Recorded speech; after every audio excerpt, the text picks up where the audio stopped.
Hey Grammar 5, it is time to do lesson 98.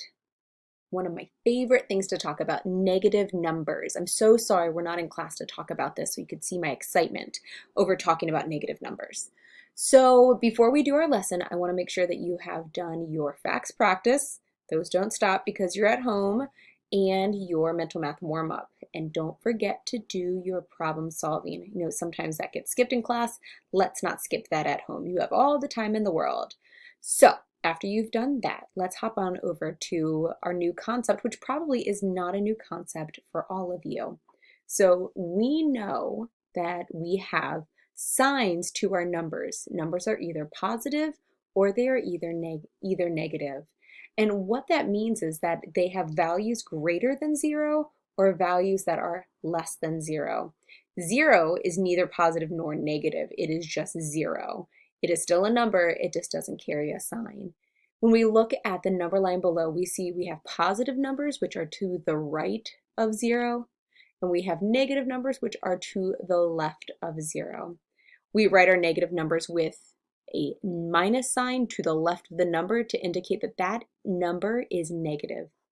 Notice how you have your whole numbers that are positive, and we're not writing plus to the left of them to indicate positive. That's because a whole number is assumed to be positive unless a negative number is, or a negative sign is written to the left of it. So there's tons of real world examples of where you're going to see positive and negative numbers just out in real life. So stop right now and I want you to think of one or two that maybe you have seen out in real life. Maybe you could tell your mom or your dad or a sibling about where maybe you've seen these positive and negative numbers in real life. But here we've got a thermometer. Thermometer is a great example of positive and negatives.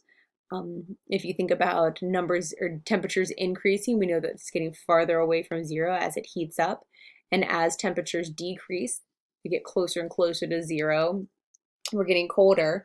Now, generally on our scale, on our Fahrenheit scale, we don't go below 0. But if you were to convert to the Celsius, then you would definitely go below 0 to represent how cold something might be. All right, so here's another example where you're going to see positive and negative numbers in real life, and that's in regards to money. If you borrow money from somebody, you are negative that amount. So if I borrow $5 from my husband, Joel, well, that's a terrible example because all of our money is ours. If I borrow money from somebody, and let's say I borrow 10 bucks, well, I still owe them that $10. So until I pay them, I am negative $10. Once I pay them, I'm back to 0 because I no longer have that money and I don't owe them that money. All right, let's take a look at this example. It says point B represents what number on this number line? Well, the first thing we want to look at is how many spaces away from 0 are we? We notice that each of these intervals is one space. So here we have -5. We can continue to count by ones, -6, -7.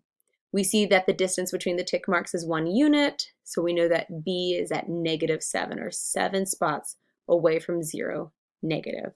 If you look on this thermometer, it says what temperature is indicated on the thermometer. So the distance between the tick marks is 2 degrees. Notice how we go from 0 to 10 by increments of 2. So this would be 2 degrees Celsius, 4, 6, 8, 10.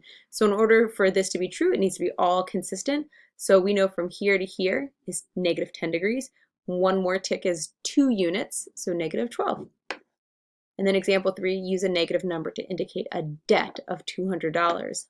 Well, we're going to use that -200 to represent that you still owe $200 to somebody. All right, so go ahead and do that lesson practice now. It's going to be A through F.